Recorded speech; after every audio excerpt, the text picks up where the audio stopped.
All right, man. Thank you all who are joining us tonight on another episode, Unfiltered Kings and the Queen podcast. Ivan, man, we got my boy, I'm a square. Ivan here, man. What's up, man? Long time no see, man. Glad you could join us, man. Look, I'm glad that you all can join us, man. And so kind of join in, man. Jump in the comments. Let me know you're here. Of course, we do this for you guys. And so we want to welcome you back to season 4. Season 4, man, on Unfiltered Kings and the Queen podcast. As always, I want to thank my co-host. I can't do it by myself. Starting off with Carlos. He was in the trenches with us when we first got out the gate. Of course, my Masonic brother, Frankie, that you guys have seen recently due to schedule changes and life just happening, won't be able to join us. And then also the queen of the crew. Cannot forget her, Diana, by way of Virginia. Definitely with school starting back in, there are greater responsibilities for the queen, but she wished she could be here. But hey, I still want to mention them as they do a lot and have done a lot to get us here. Unfiltered Kings of the Queen podcast. You can now follow us, Spotify, Amazon Music, iHeartRadio, and YouTube. Make sure you go in wherever those platforms that you use on a regular day basis to kind of keep up with the latest episodes. And then also, man, try to go back, kind of see what we've been doing since season 1, man, going on 4 seasons. And so we look forward to get you guys feedback, dialogue, and things of that sort. Of course, welcome to those who are watching us on Facebook Live, whether that's on my personal page, or if you haven't done so already, please go join our Facebook family. I do say family because that's a community that we're building. If you want to share something, if it's something that you heard or you want to talk about on here, of course, our inboxes are set up to where they're definitely confidential, but we always want to hear feedback. And so tonight, man, I want you guys to kind of join in on the conversation. I think we have a great one. Man, let me shout out to my man right here, man. As always, before we get started, we're going to get off into this healing why black. I know that can be controversial for some people, and they can be interesting to others. But, man, we're going to try to navigate those waters and talk about this, in my humble opinion, also needed topic in today's society. But, man, I want to kind of shout out to my boy, Ivan Parker, man. I'm glad that he's tuning in. Thank you for the congratulations on 4 seasons. We actually started, believe it or not, in his studio. That was a great opportunity. Schedules wouldn't allow us to do that consistently, but hopefully, there'll be some synergies there that allow us to go back into that setting. And so he definitely welcomed us with open arms, taught us a lot of things about even just kind of the sound and imagery and things of that sort, because we were new in the podcast game. And so, man, I just want to personally thank you, my Masonic brother, for tuning in and also supporting. And so with that being said, let's jump into this thing. Again, we want to welcome you back to Unfiltered King and the Queen podcast. The podcast where men and women talk to each other and not at each other. And so even from time to time, instead of having those conversations to each other, we kind of separate and say, let's have some conversation for ourselves, right? Let's get understanding within ourselves and challenge some of these norms within ourselves so that when we come together, we can have a healthier and a more beautiful and more meaningful conversation. So I think this one right here is going to allow us to kind of go back into our own personal spaces when it comes from a gender standpoint. And it's going to allow us to hopefully understand some of those things that we bring to each other, what is kind of going on. And so, again, I'm interested into your comments. I'm interested into your feedback. So make sure whatever form that you're watching us on, man, chime in. I want this to be a conversation. Even though my cohorts are not here, I definitely want to engage with you guys. And so tonight's episode to me is very personal. It's raw, but it's necessary, like I said. We're talking about healing, right? And we're not just talking about surviving. I think a lot of times when we talk about healing, the closest we get to is just the emotions, right? Are the emotions okay? Can we just kind of go on and things of that sort? But we're not just talking about surviving, just kind of make it to the day-to-day until, time kind of make that thing distant from us. I'm talking about actual healing while being black. And that's 2 components, right?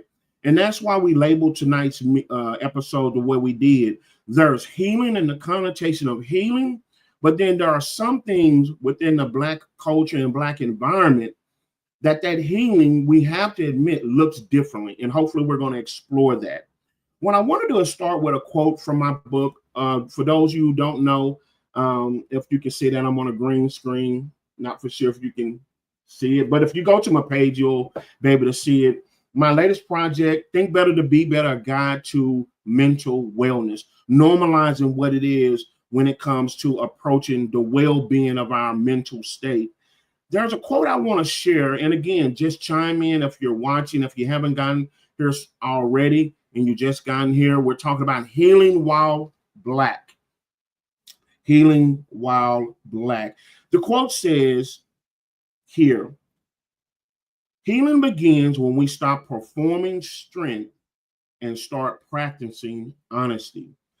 And we're going to, from the time to time, kind of extrapolate that quote from my latest book, Think Better to Be Better. Healing begins when we stop performing strength and start practicing honesty. Now, I want you to think about that for a moment, right? Healing begins when we stop performing strength and start practicing honesty. Now, if that quote hits home, just take a breath and really just take that in. Because oftentimes, we as Black people, we celebrate, sometimes even to a fault, being strong, even in places where we should admit that we're weak. And so there is a form of healing that we never get to because we celebrate it, right? And really what it is, we're putting up a false sense of dealing with it, right? So we celebrate it. Well, I'm strong, and we even perpetuate, hey, I'm strong, ain't nothing wrong with me. You know, even some of our Christian counterparts, and yes, I am a believer. Hey, God got me and things of that sort. But the reality of it is, have we truthfully healed, or are we talking ourselves a good game? And so that's why I thought that quote was so important. Healing begins when we stop performing strength. And that's something I want to kind of talk about right there. We have to quit making people be okay with things that they're not okay with. There's no strength in dealing with something where you're not properly healed at, right? You don't walk up with somebody with a broken arm and, just say, hey, you know what I'm saying? Hey, you good, man? You're going to be okay. No, we got to get some help, right? Something happened with your body. We got to get some help. And so I think a lot of times, especially with things that deal with our mind and our mental well-being, we're so quick to celebrate it and say, hey, get over it. You're good and that's okay, especially in our Black culture, because we came from a time, not to digress, where we had to kind of, pull our own curtail, so to speak, had to strap our own boots up, so to speak. But the reality is it doesn't work that way, right? As a matter of fact, the thing that we need to heal from sometimes get worse, right? And so really keep that in mind. Drop your example in the comment at a time that describe what healing means to you. And again, we're very transparent here. We have an open dialogue. So if it's something that you don't feel like sharing to the masses, remember, you can always inbox it to us, where that is a very secure and safe space for your comments. But for the most part, I want this to be an open dialogue.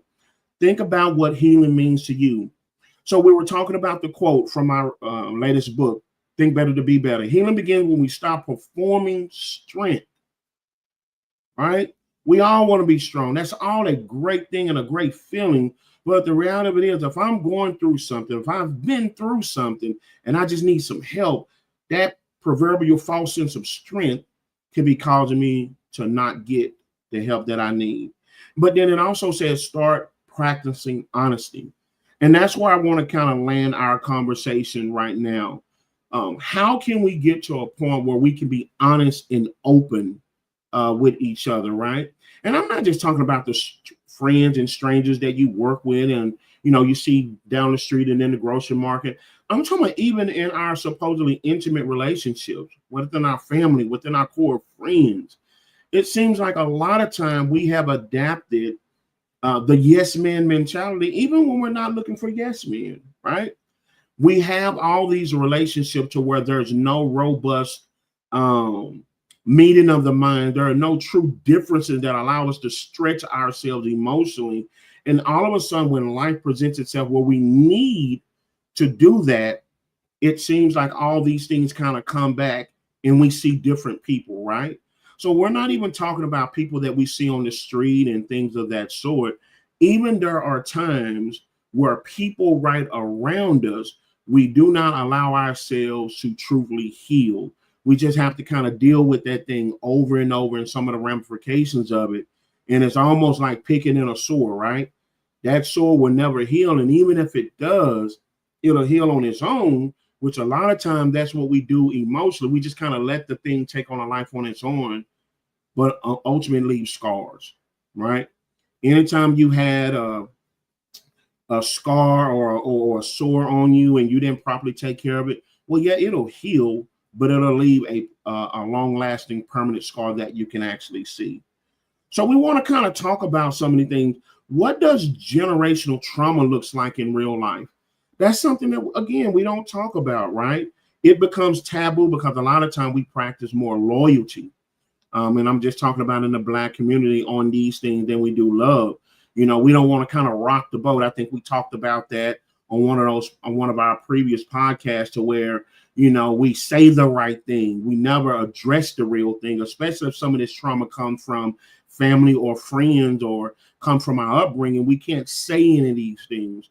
So we just kind of, quote unquote, swallow that vomit, so to speak. So we never identify these traumas that we're passing down from child to adult, and then they pass it down to their child and grow up as an adult. So it becomes more of a generational trauma that no one is talking about. And the only sense of healing that we have is the fact that time went on. Well, just like we talked about that sore, what have you, that leaves those scars are passed on down too. Let's talk about emotional shutdown, right? We kind of talked about that in a previous episode, to where, you know, usually men are taught, hey, we don't have emotions, right? We're not supposed to show emotions. How much trauma is being led from just that thought process? You know, we talked about from a baby boy. If he shows any hurt or pain, we associate that as the weaker vessel, or that's being a feminine trait. But think about how much trauma, even from a young age, sometimes even from infancy. You know, when we're walking, we tell that young baby boy to get up, hey, quit crying, right? And so that becomes an adopted ideology. Where is there a chance to heal when this child grows up and he is not able to deal with his emotions, right? And then also on the flip side of our female counterparts, you know, they're taught that, hey, because they are women, they are supposed to be emotional, right? But are they taught how to talk, how to deal with those emotions, how to articulate those emotions, right? Think about how much trauma comes even within that, right? Even from a young a baby girl, if you're taught that, well, you're okay in showing those emotions, but you can't articulate them, you can't explain them, or you don't know how to act on those emotions. Well, could you imagine how much trauma that could be now when they go into their second community of, you know, going out to school, trying to get into a boyfriend, girlfriend relationship, so on and so forth. Well, there are so many emotions that they haven't dealt with that turns into trauma. And then, like we said, it's been taught from generation to generation, even though there's a recognition that there is healing needs to be done. But because of the suppression of these emotions, there's no chance of healing, even if it was right in their face. And let's talk about hyper independence. Now, this is one that we see a lot, right? We see the hyper independence a lot. And this is the one where we reward ourselves. And again, and I'm talking specifically to the Black culture, of course, we try not to paint one broad brush with everybody, right? So there is some nuance in there. But that hyper independence is one that we see so often and we celebrate, to where there's past trauma, past hurt and pain from someone that was allowed to get close in, usually a family or friend, you know, or some type of relationship bond. And now the solution is, I don't need anybody. And if you dig deeper into that I don't need anybody mindset, if you will, that's because I don't want to allow anyone to get close to me again to potentially hurt me in the way that I was hurt in the past. And so from the onset, that may sound like, well, that's a good idea, right? Well, yeah, we're supposed to use discernment, right? But the reality of it is, sometimes that hurt that we deal with, We got to get some healing on that, right? Like it's not enough to say, hey, I'm not going to allow anyone else to hurt me again. But what about the damage? This is what we downplay, the damage that some of that healing has done, that damage that some of those things that happened in my family has done to me. Now that I'm at a point where I can make my own decisions, think on my own accord, how does that hyper independence stagnates or altogether suppress these type of traumas, right? And so what happens when we see all these behaviors start being distributed, it's easy just to justify them. Well, that's just how I am, right? You ever had someone who just tell you, hey, that's just how I am. Well, I'm just going to be me. Well, you just got to understand me. All these things become justifiable means of not dealing with the actual hurt and the pain and the trauma there. And so therefore, go back to our topic, healing while Black never happens, right? All these traumas, unfortunately, become an identity of who we are as a Black community. And I think that's the biggest disservice that we don't talk about enough, is the fact while we're walking around here defending ourselves, right? Hey, I don't need anybody, that hyper independence. Well, what is it looking like, all that trauma that we're packing down as a community of Black people? You know, some of those stereotypes, if you will, that are associated with us comes from the lack or the inability of us getting true healing or going through some type of true healing process with the trauma that we just kind of throw out there. And even when the help comes from within, right? Even when the help comes from family or friend, because I don't need anybody, that trauma just gets packed down. And then the last one is distrust, right? That's something that I personally talk to people all the time that I actually deal with from past experiences. And sometimes keep in mind that sometimes you can get healed from these things, but sometimes your healing is not always getting over it. Sometimes your healing is how do you manage that thing, right? There is no getting over it. Like an example I gave before, common cold, you get over it. Take pills, get over it. Cancer, AIDS, some forms of cancer, AIDS, well, you have to manage that. And so that healing is not just in the removal of that trauma so that, you know, it won't affect your life or no one else may see you, but it's actually doing the actual work. And so that distrust is real. And that's where you find it with a lot of the conversations that we have here on Unfiltered Kings and the Queen podcast, is that usually by the time we bring the conversations together as man and woman, is usually versus, because there's a lot of distrust from the last man or the last woman that we respectively went in a relationship was in. And so now we bring these fears and these phobias and this trust into this newfound relationship. And keep in mind, we don't know how to articulate it because we never talked about it, worked through it, and have a healing process within ourselves. So what happens, we eventually clash, right? Go back to our corners, right? And so again, there you go. There's no true healing involved. So if you're just joining us, we're talking about healing while Black on Unfiltered Kings and the Queen podcast. The Queen is out tonight, of course. Those who are used to Frankie and Carlos join us, of course, their schedules have different, but they're definitely a part of our family. We will always big them up for the contributions that they've done and the contributions that they're willing to do. And so you guys are stuck with me for tonight. And so don't leave me lonely out here. You know, let's chime in. We're talking about healing while Black. And we talked about I prefaced it with a quote from my latest book on mental wellness, where the quote says, healing begins when we stop performing strength and start practicing honesty.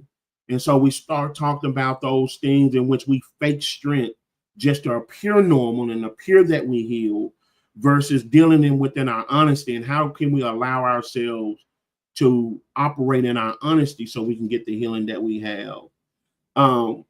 But let's talk about another topic here, how silence has become survival in the Black communities. Now, some of these topics here, I do want to say that they may be intimate and insensitive to the audience. And so if that's the case, keep in mind that we'll remain as objective as we can, but we feel that there are just some topics we have to put on the table to really get to that part. How do we heal while we're being Black, right? And so that silence how it becomes survival into Black family. Well, first of all, that's the most erroneous thing we can do, right? There are a lot of things that go off and go that happens in the Black community that we sweep up under the rug. And so it becomes more of a survival thing to those who are associated with that family and associated with that community, because there's no true healing.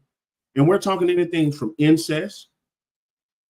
We're talking about mental deficiencies, whether it's hereditary, whether it's generational. All these things, are passed down and they become silent, right? And so we start being in survival mode, trying to perform to be normal to our families and our friends, right? All these things that may have happened within our families, or, even abuse, emotional abuse, physical abuse as a child, being cheated on in your relationship, coming from an abusive relationship. All these things, we click into survival mode, and because life goes on, we associate that with healing, but it's not. We learn to just kind of mask it, right? Like, old saying goes, we just kind of sweep it over the rug and keep going. And a lot of times, our communities are the ones that's forcing us to suppress it, right?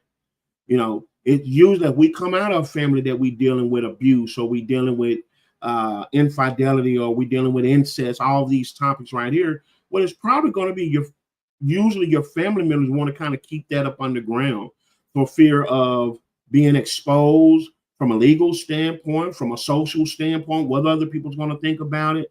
So all these things we sometimes learn to suppress, and then we click on that survival mode. And here we go out into society where that survival mode is not needed. What's only needed is for us to show up, and because we're so used to surviving, right, we never heal. As a matter of fact, we take some of the residual effects of those things that we deal with in our first community, and they smear themselves on the other relationships, such as that second community, boyfriend, girlfriend, friends that we meet in our particular associations. And so that's one thing I want to make sure that we take the time to unlearn, right? How silence is a survival tool in Black families. Again, with this practice continue going and on, it becomes a generational trauma. And I'm pretty sure if you all have seen, man, this can be taxing on future family members that probably was not even born at the time that this trauma even started, right? And again, think about it. These traumas on the outside looking in, that some of our counterparts, right, put up on us. Well, a lot of times we get upset with that and we rush to defend it, but we haven't taken the time how that silence in our survival that we celebrate, or that false sense of strength, feeds into some of these narratives, right? Because although we may think that we're healed, one thing I can tell you, a person who's actually been healed, they can see right through it. And so if we go out into this community where they can see right through it and they call it out, are they really talking about us? Or are they really telling us our uncomfortable truths, right? I want to do a personal reflection right here. I used to think that being quiet was being strong, but turns out I was just scared, right? If I told you guys some of the things that I went through as a young kid, I learned by osmosis that, hey, just be quiet. As a matter of fact, I was telling someone the other day, that's how I started writing. Things I didn't feel like I could tell anybody. When you go to school, you don't want to be joked on. You don't want to be picked on. So I just turned to my writing to tell these things. But what I really learned in reality was that this silence, this being quiet, it wasn't being strong. It was just me scared to produce my own voice. I was scared of what people were going to say about me. I was scared about how people would treat me. I was scared about what people would think about me. So I just stayed quiet, right? Again, practicing that silence. That silence is just going to eventually make me heal. But I'm here to tell you in my transparency, there were so many other issues that I took on and I had to deal with from a negative standpoint because I never healed. I was just assimilating to those other communities that I went out with from my family, whether that's boyfriend, girlfriend, going to college. I just assimilated. I was talking to some of my frat brothers over the weekend while I was telling them, the things that they remember me doing in college, that was just a part of an act, right? That was a part of my silence because I didn't want anyone to see my honest truth. But the trade-off to that is, yeah, they didn't see it and I created some good memories, but I didn't heal. And so when I stepped into those real moments of society, those true communities of, relationship or child rearing, having my first son, shouts out to James, San Angelo State, after representing starting his junior year. But when I started stepping into those responsibilities, even as a husband, at one point in time when I was a husband, I didn't have the skill set to do those job responsibilities, right? Because there were so many things that I hadn't healed from because I suppressed it in my silence. But then also they became triggers. They became branches of other harmful, negative, emotional things that I had to deal with. And so it went into a point that I had to quit self-medicating. And so just being transparent with yourself, ask yourself, what are those places that and it's usually those things we wouldn't tell nobody, right? We all got best friends and we got, frat brothers, Masonic brothers, sorority. So we got all these close knit entities, even family members. But think about that one thing or several things that we wouldn't even tell them, right? Even if we had the space. What damage could silence be doing where we're fabricating strength, but the reality of it is we're just scared, right?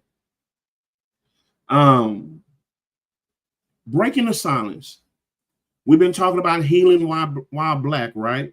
We've been talking about some of the fake ways in which we say that we actually heal. And keep in mind, you guys, not only is this just talking about relationship, I know we talk about that a lot on Unfiltered King to the King podcast, but even think about it in our second and third communities, right?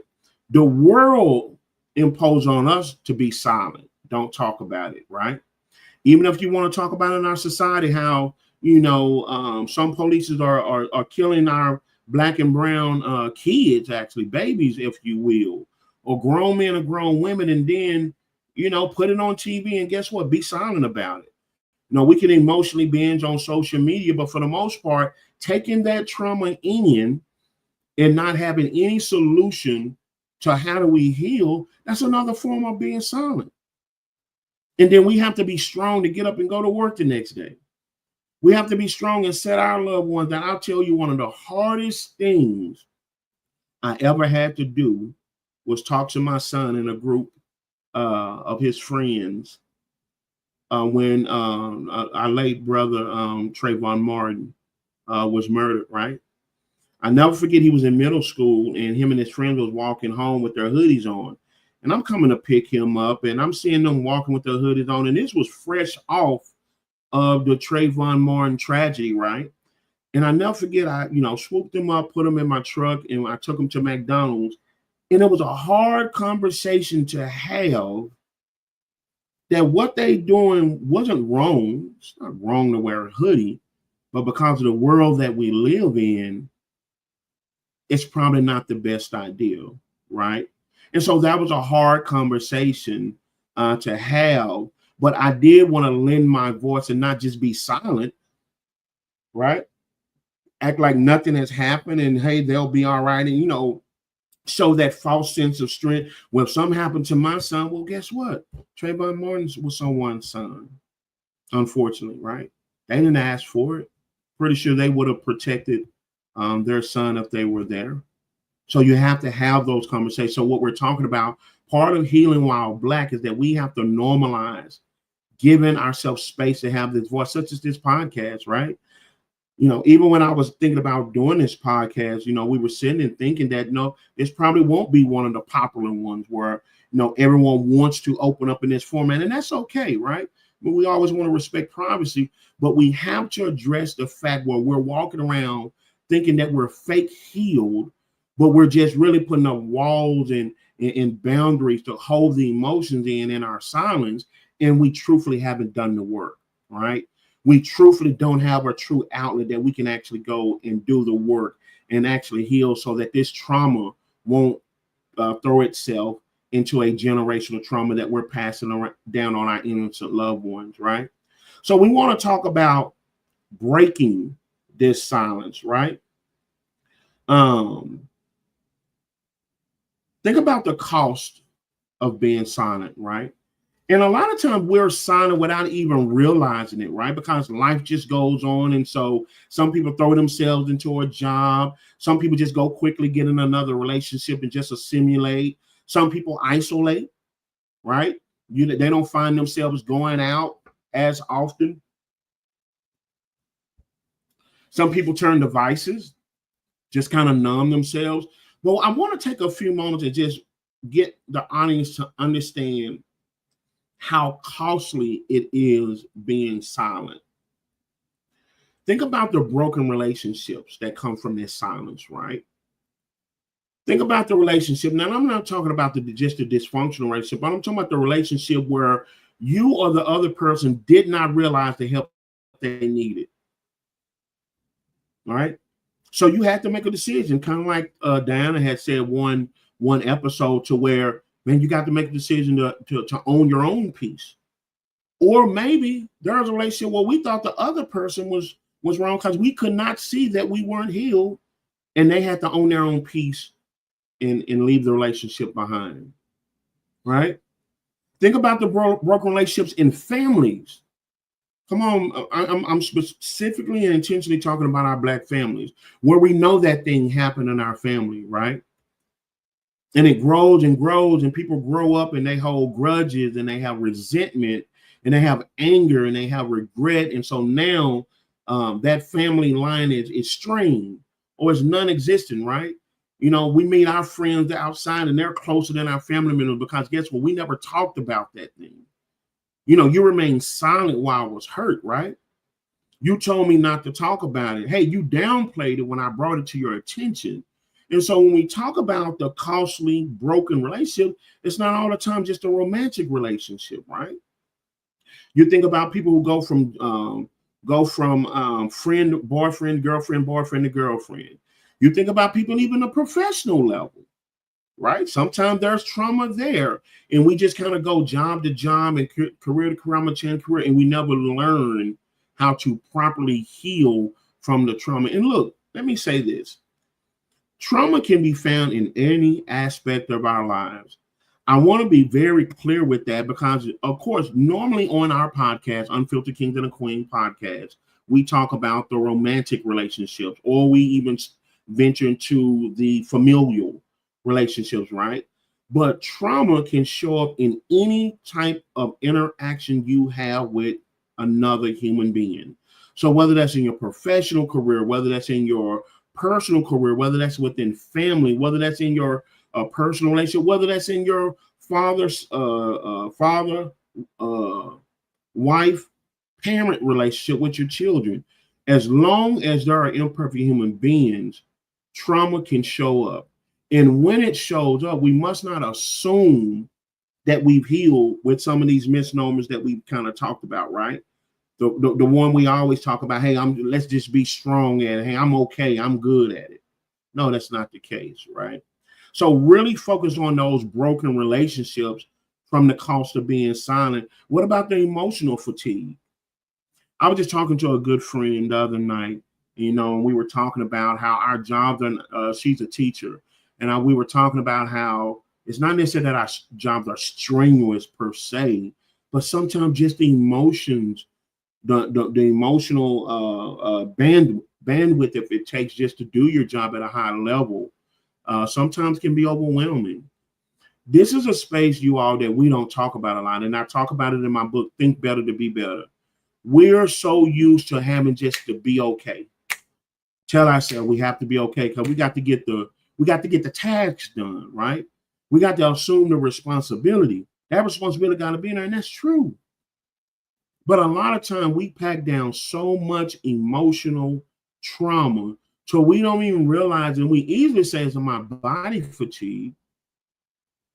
But have we taken the time to realize that, hey, this muscle right here gets tired? No, short patience. We really don't want to deal with it. You find a lot of time where people don't even want to have nuanced conversation. Everything has to be low hanging fruit. Everything has to be a low level, and then some even make a mockery of having intellectual conversation. And usually when I see people like that, it's a telltale sign that they're emotionally fatigued. They've completely excused themselves out of a space to where it is draining, and they just want to get one or two word answers. Hey, I just want to have fun or whatnot. And I'm all for that. But then what does that do to the true healing?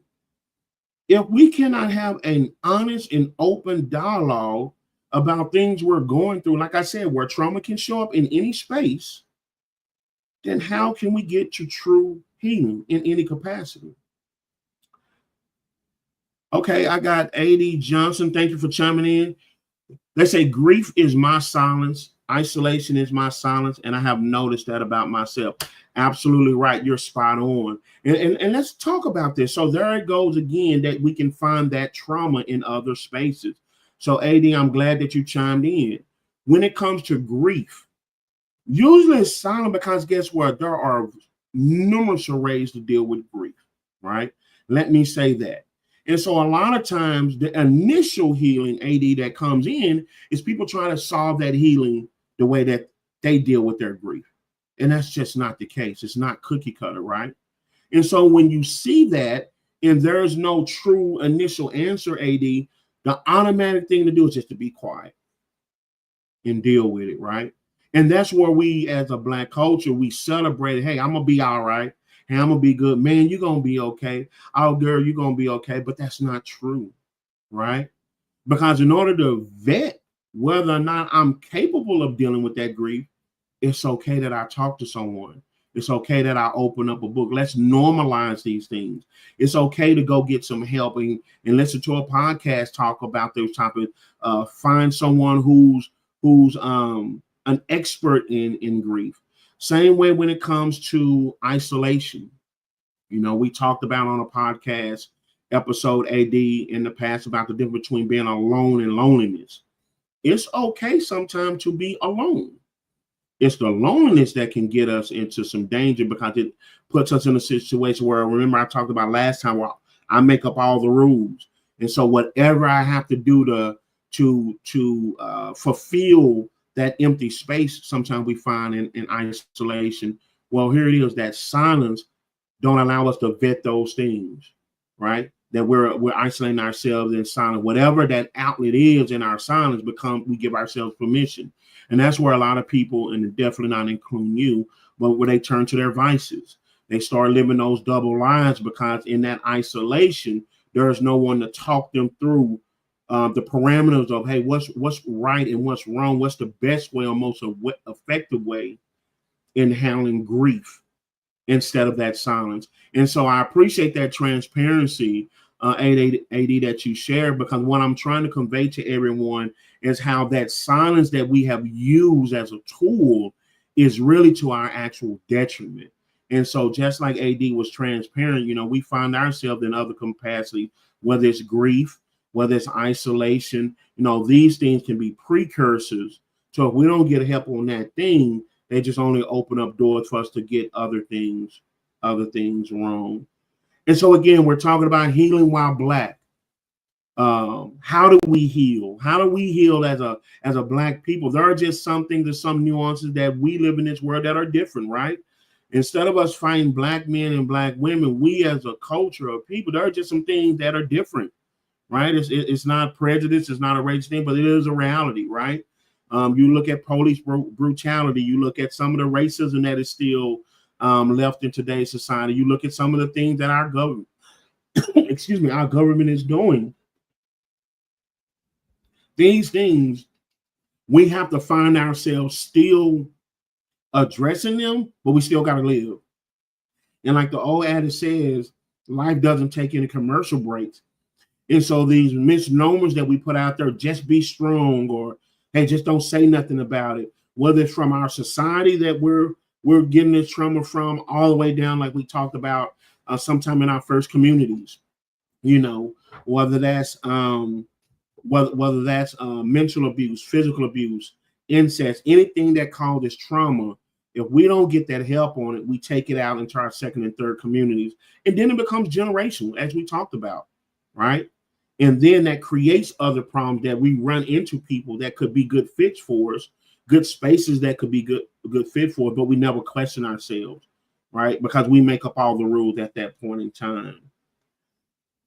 Let's talk about modeling vulnerability, right? Because there's one thing to tell someone, don't speak out, right? Talk about it, right? And again, I can understand, and I appreciate you, AD, for sharing what you did. I can understand, although some people put too much on social media, but I digress. Social media probably is not the best place to put some of these topics out here than talking about these traumas, right? But on the flip side of that, is one thing to tell someone to talk about their issues, even if they find somebody who they're comfortable with, even if you're talking to a counselor, psychiatrist, so on and so forth. How do you model that vulnerability? And I want to start particularly within our Black men, and I'll tell you why. I want to start with my brothers. Again, we don't paint them with a broad brush, but typically there are times where Black women express their emotions better than us, right? Because they have been taught to, right? They've been taught that that's what women are supposed to do, or they've been allowed or afforded spaces, or sometimes they're better at creating spaces in our society to where they can have honest dialogue about how they feel. And so, because of course I don't want to speak on that gender, so I want to kind of focus on Black men and how do we model vulnerability. Black men, we have to quit celebrating each other in the sense of false strength. We have to quit celebrating each other in the capacity of a few words equal healing. It can motivate in that moment. It can motivate and stir a positive emotion in that moment just to cope with it. But we have to make a big differentiation from coping and true healing, right? And we have to start by doing that by normalizing men have emotions. And we have to quit this toxic masculinity to where any man that deals or expresses their emotions, we equate it to them being feminine. That's a woman thing, or we negate it, or we down it, and things of that sort. Humans are made of emotions. So that means emotions are a human thing. They are not a man or a woman thing. And so when there are emotions that we've assigned to women, brothers, we have to have each other's back. When men hurt, when men are sad, when men are done wrong, we have to validate that and normalize that and quit just associating that to being a woman trait. Because I think a lot of men, we have grown up and been taught that, right? We talked about when we shed tears, suck them tears up. I'm going to give you something to cry for. Why you crying? Be a man. And so over a period of time, that's where toxic masculinity comes from. We develop these toxic images of what being a man is. Now we go to our counterparts and we wonder why we clash with them. All of it is not on our women. Fellas, we just got to own that, right? Sometimes we bring that miscommunication in to probably where a space where they're probably used to, or let's be honest, they're probably more nuanced in having these conversations, right? Where they could truly be our counterparts, but because we've never had these conversations, we've never had these training, here we go again. We've never been able to truly heal with these things we've gone with. And so we mute ourselves. And that's one of the things that you find with men and women is that while we're quiet, we don't say nothing, and then we flip it. Well, they want to talk and they want to do this. Well, that's a human thing. How else can they understand us if we're not willing or have the capacity to talk about how we truthfully feel? You guys know I talk about emotional intelligence all the time. Even in the first chapters of my book, Think Better to Be Better, I kind of break down the 4 pillars of emotional intelligence. Even amongst ourselves, man, we have to be able to articulate that I don't have to hate you. I don't have to knock you. You don't have to be a bad person. if I have an emotion that's atypical to you. Even in our disagreements, that silence that we put on, or that strength, that we talked about earlier, well, I'm hard in it. What is that resolving? We pass that down to our young boys.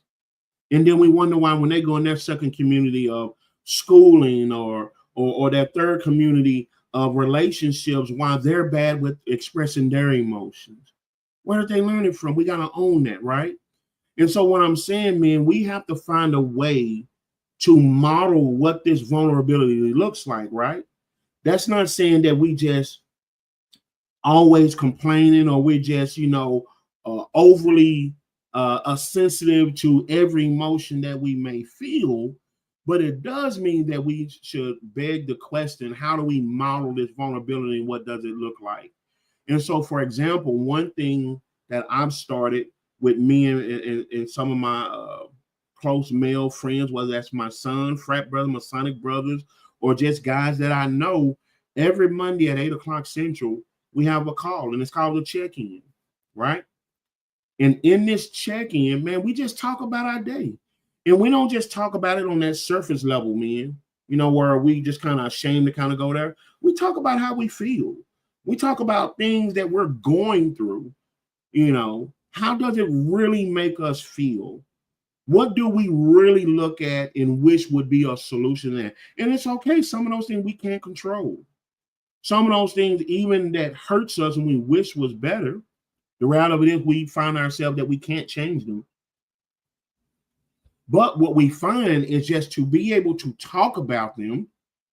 One thing that my LB is so good at is that he bounces those ideas off. We bounce those ideas off each other, young and old. So you have my son who's going through some at a 22-year-old that us at 40 some years old, we can bounce it off of him. And then there are things that we're going through that he gives nuance for us. Hey, man, I'm going to have to go through that, right? So that's another way of modeling that vulnerability, not just a group of guys sitting around. I remember we were talking about this, and I forget who it was. Matter of fact, I think it was this weekend with my frat brothers, how, it's good to sit around, watch football, and do all these things that, typical men do in our circle. But the beautiful thing about us that usually the most of us, when we're meeting up now, even when we're doing those spaces, somehow, some way we get on a conversation to where we're talking about life, right? And we're talking about perspective, not just, hey, this is what I'm going through, but we're talking about perspective. And then it turns into this beautiful space to where we're now commenting and we're giving each other advice. And so that's just one way that we can model that vulnerability. We first have to acknowledge it and then normalize it, right? Get off this toxic masculinity that men don't have to talk. Men, you're being soft if you talk about your emotions, things of that sort. Certainly there are certain people in certain spaces that, we would rather to err on the side of caution. I don't recommend putting your, things on social media like that are so nuanced to where, you can let so much energy and so many people who are, quite frankly, not experts come in.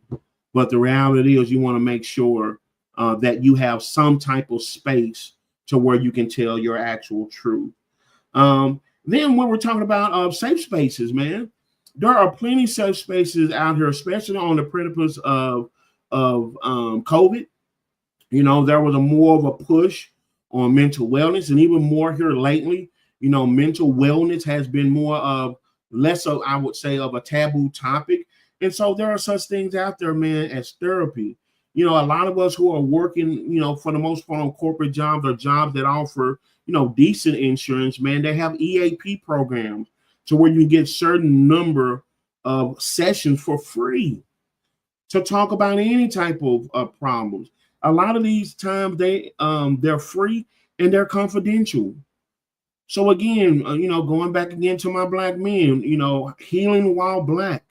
A lot of these struggles that we're probably dealing with, we're probably making them worse by not getting any help on these things, even when we have the outlets, if you will, to get said help, right?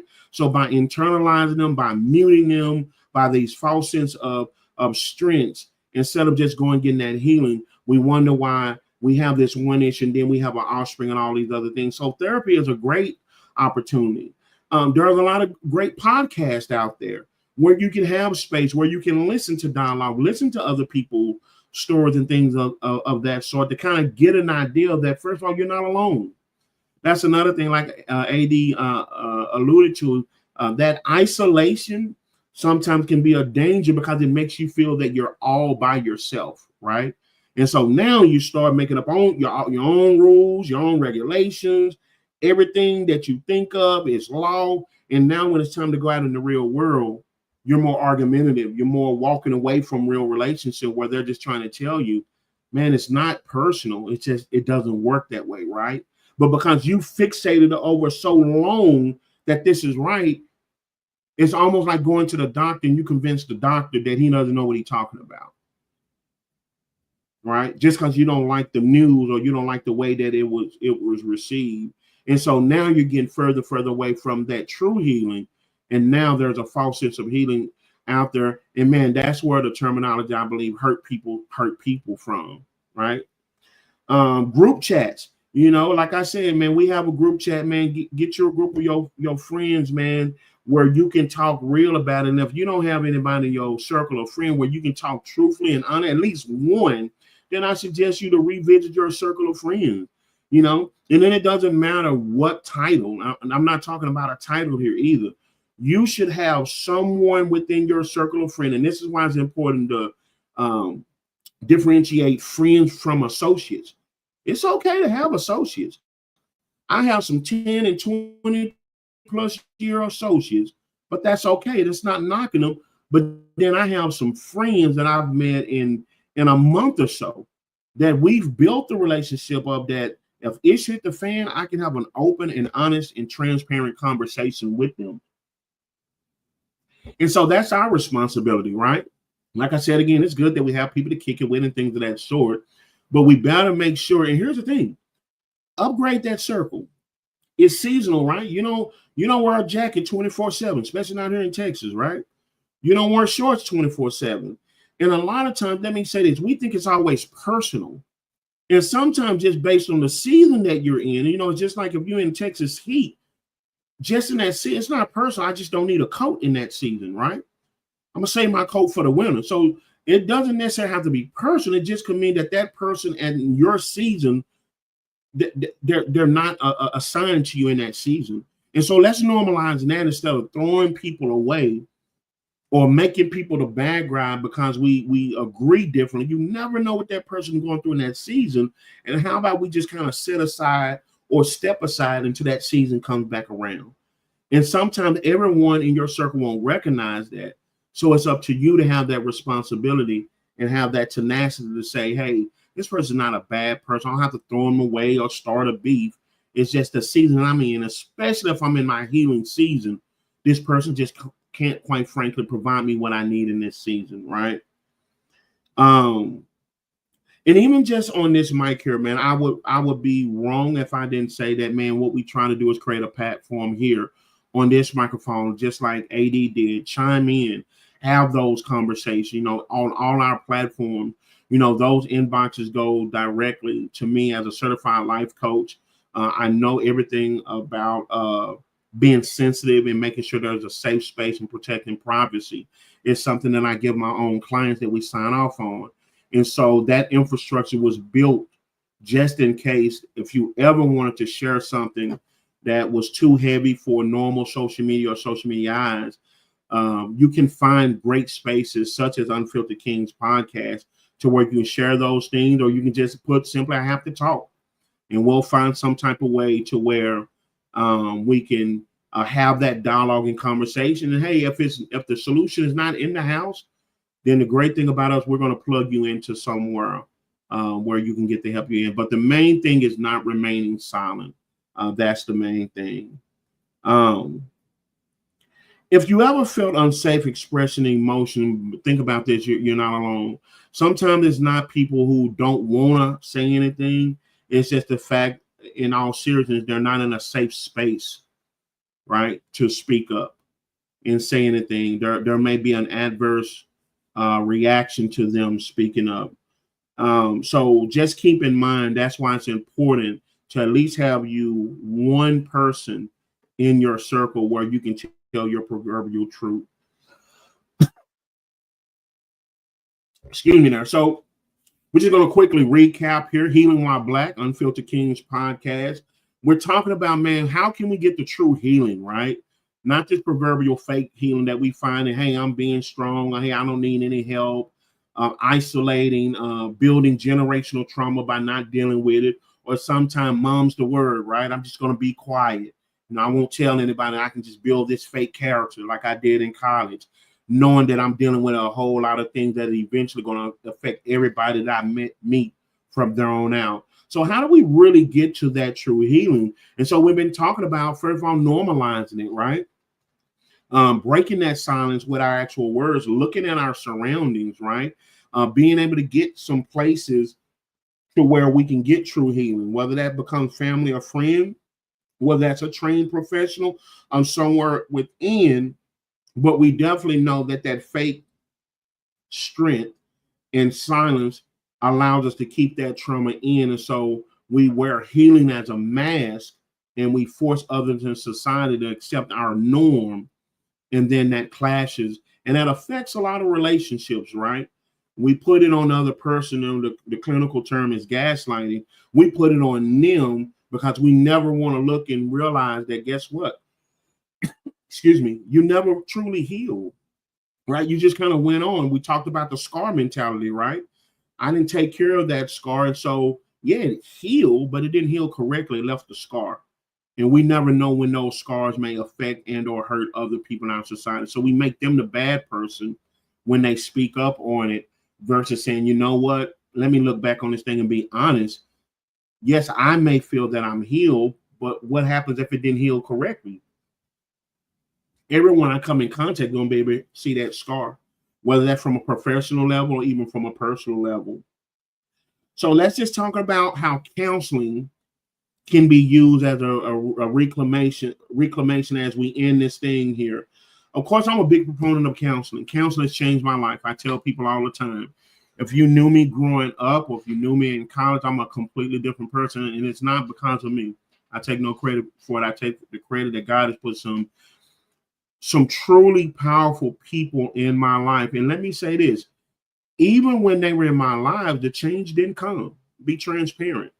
See, a lot of time we think if we go to therapy, if the change don't happen right there, then therapy don't work. That's not true. True, there are some times where one therapist is more counselor is more effective than other.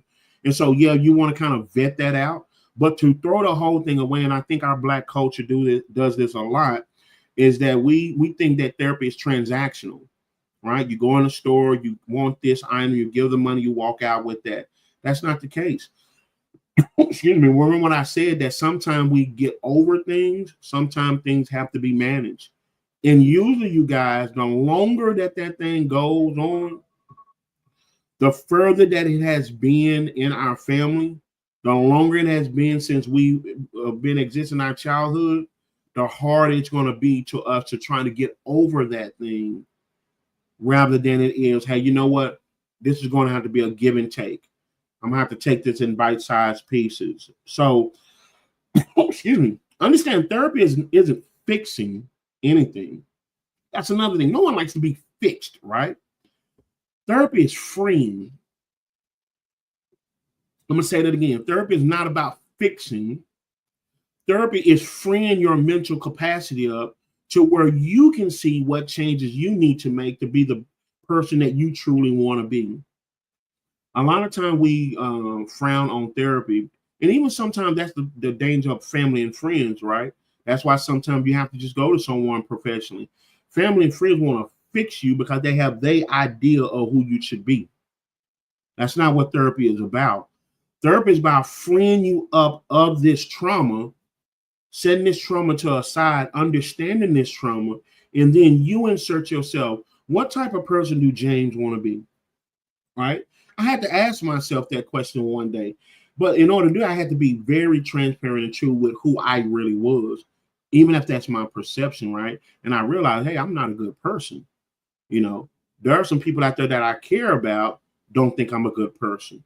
So because I want to be seen as this, I need to be free of this trauma that has been here so I can identify what type of person I want to be. Counseling helps separate inherited pain from personal truth. Oh my goodness. A lot of time when we go through things in our family, that pain is inherited, right? And so even though we go along and we learn how to be what we call a functioning dysfunction, we know how to function with that trauma, but we haven't told our personal truth. So it becomes this thing that we mask. It becomes this thing that we stay silent about. And it becomes this thing that we sow that false sense of strength. And so counseling actually helps separate that inherited pain, because a lot of times people take stuff out on other people and they don't even realize why they're doing it. They really think it's who they are. They have assigned it as a part of their personality because there's no nuance when you talk about it. And so when they hurt people, they don't realize it, right?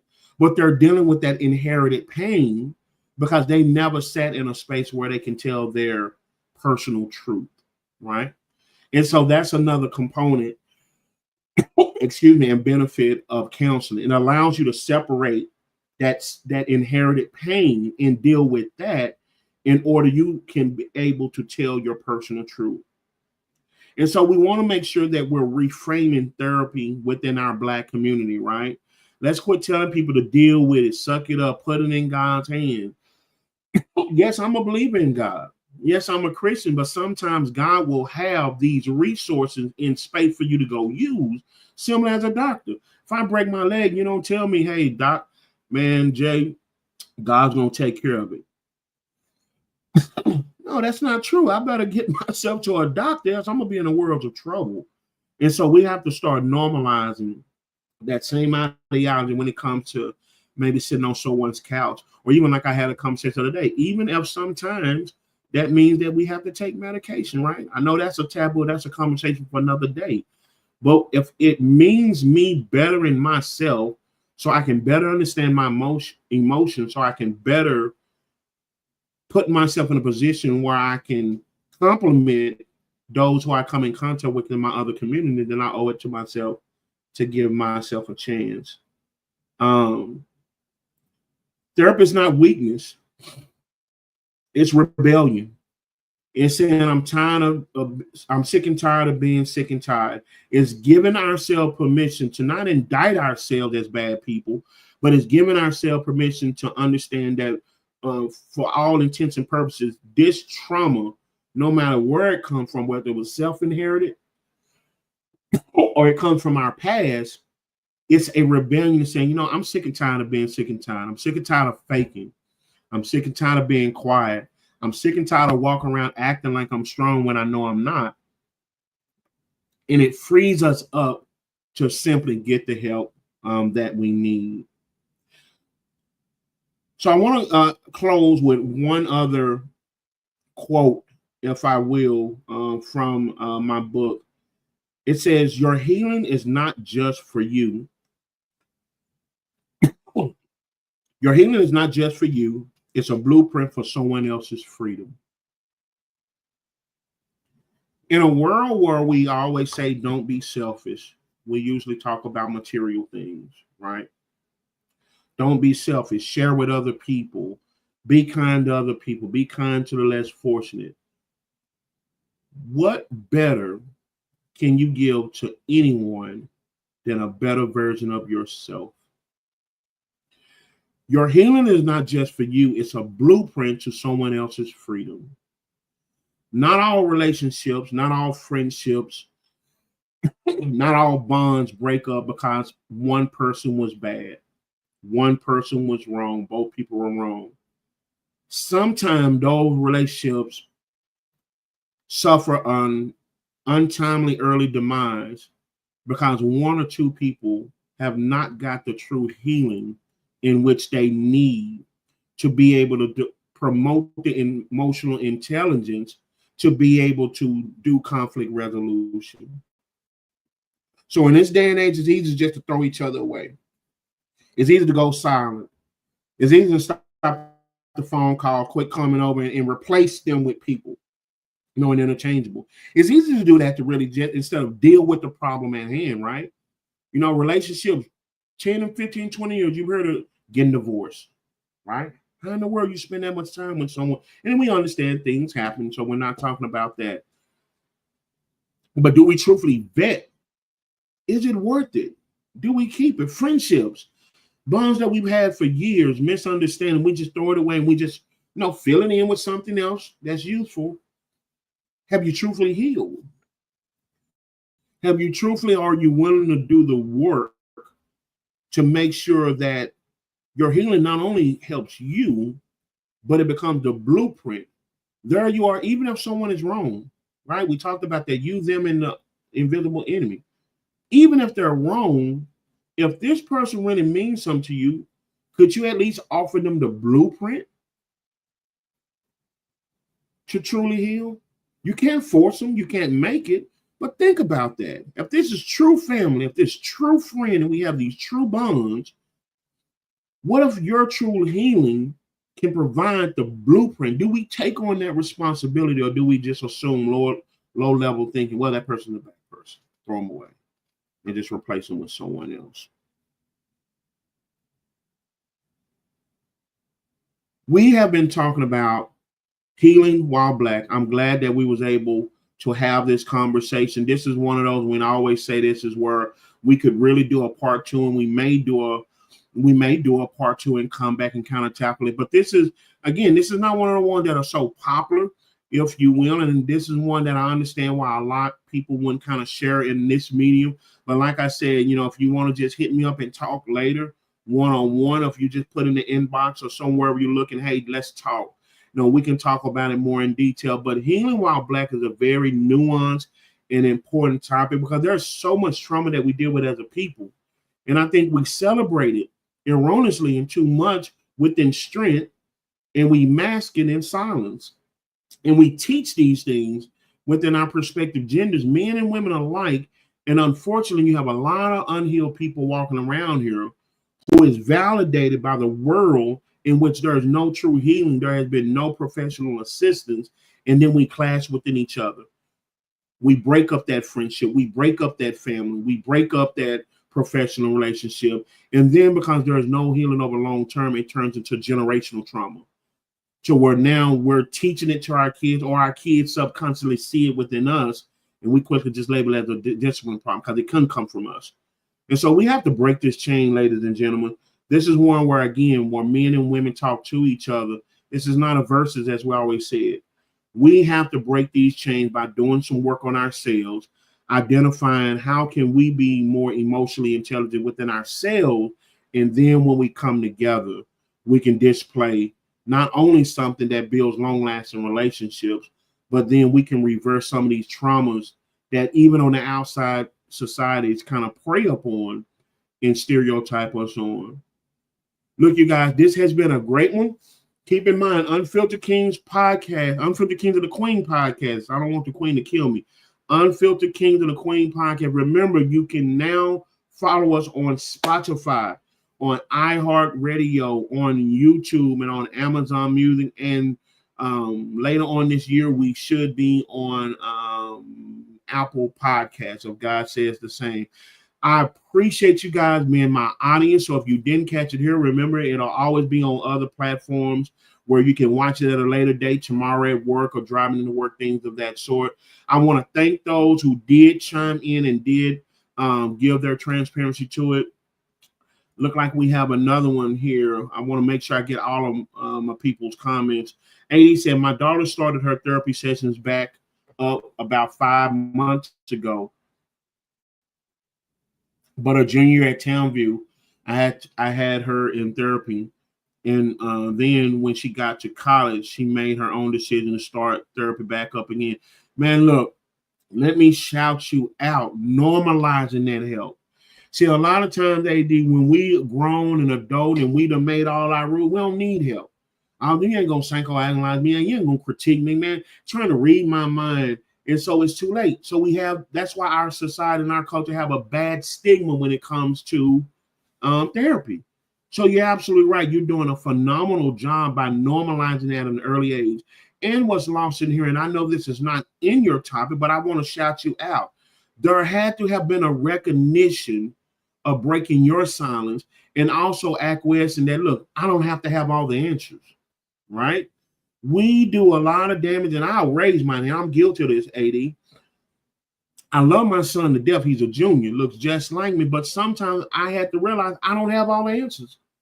See, sometimes we allow our loved ones not to get the help they need because we get caught up in titles.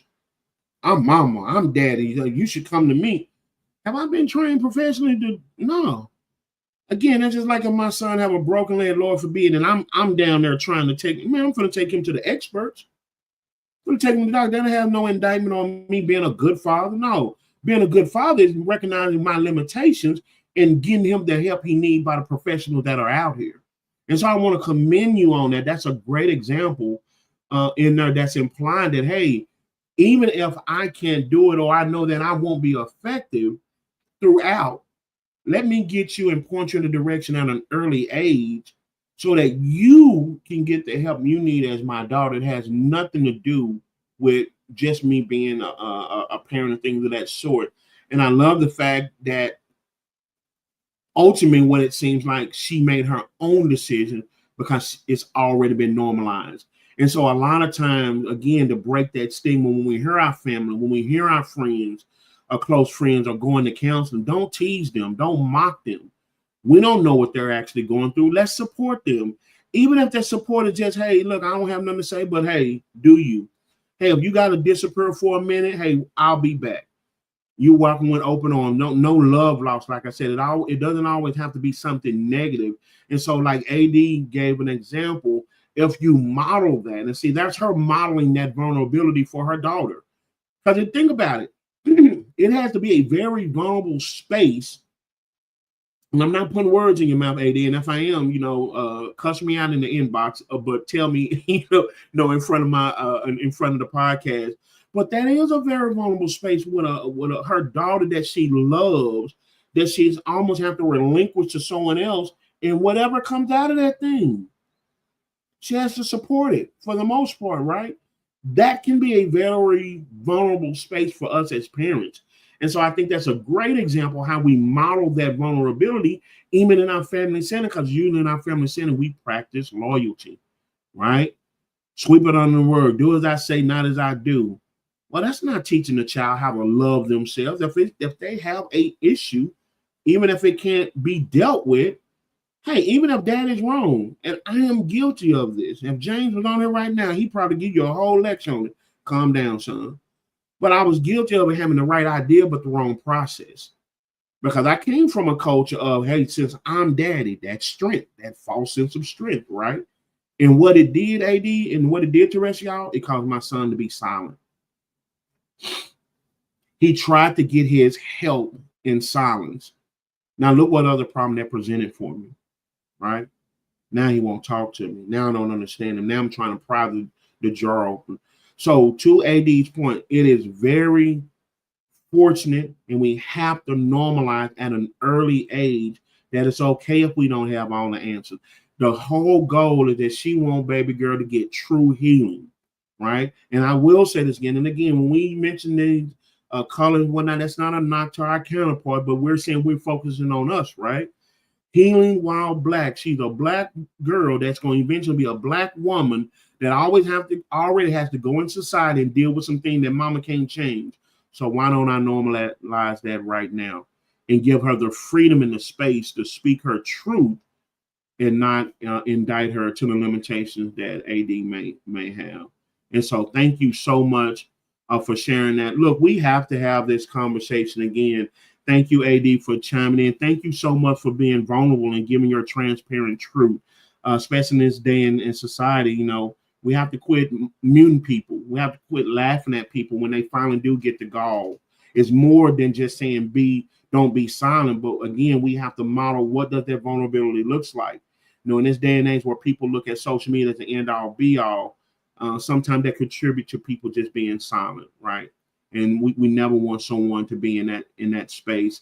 And then we look up and unfortunate, either life has taken them by storm physically, they're going through and they're doing bad, or sometimes, what we don't talk about in our Black communities, even if they decide to take their lives because they didn't feel they had anybody to talk to. And so that's why it's important that we address healing while Black. There's a certain space, there are certain nuances that we as Black people go through. And so our healing does not necessarily look like our counterparts. But as you've learned tonight, hopefully there is a lot of things within our community that we kind of have to readdress, revisit, whatever, if you will, because we could be contributing to a false sense of healing that's only going to lead to more trauma. With that being said, I don't think we have any other comments. Again, thank you all for your comments. Keep your comments coming. I read them all the time. I respond to them all the time. We want the conversation to go on. We want you all to be a part of this conversation. Understand this has been another episode, season 4, man. We getting up there. We thank you so much. We cannot do this without people like AD, without people like Ivan, and all of you all have chimed along on our social media atlas. This has been Unfiltered Kings and the Queen podcast. Remember, please go like, follow, share, YouTube, iHeartRadio, Spotify, Amazon Music, and we'll be on Apple Podcasts later on this year. But until then, remember, this is the podcast where men and women have conversation to each other, not at each other. Make sure when you log off from this, go have a conversation where it's not at each other, but to each other. Y'all have a great night. Again, thank you guys for tuning in. As you guys can see, I want to mention this also. We was going back and debating, man. We got some good feedback. We understand that, look, football season is here.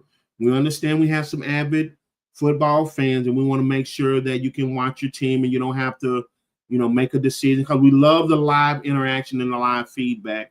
So we made the decision to move it to Tuesday to allow you guys to kind of have that day. So that way, if your team is playing, you don't have to worry about picking and choosing, because we want to keep that feedback. And so hopefully the next time you hear from us, everybody's team would have been played. And so hopefully I wish you nothing but bad luck to your team, because, that means my team will be doing bad if your team is doing well. No, I'm just kidding. But so thank you guys for being versatile with us. Thank you for migrating with us to Tuesday. We wanted to be sensitive to that because we do record live. And like I said, we want your interaction there, and we don't want you to have to pick and choose, for those who are avid football fans, to choose our space versus, whatever you do for your football team. So thank you for pivoting with us. So until further notice, if we find that it's working on Tuesday, then we'll try to hold that down. If we find out and we get feedback that, hey, Tuesday's okay, then we'll have that discussion. Once again, you guys, I want you guys to keep my co-host in prayer, Diana, even with Carlos and Frankie, even though they stepped away because life said so. Continue to keep them in prayer. We could not have done it. We could not have made it here without those gentlemen. And even still with the queen of the podcast, keep her in prayer, and hopefully she'll be able to return next week. But until then, thank you guys so much. Thank you guys for hanging in there with me, going over a little bit. And until next time, you guys have a great night. Remember to follow us on all social media podcasts. Talk to you guys later.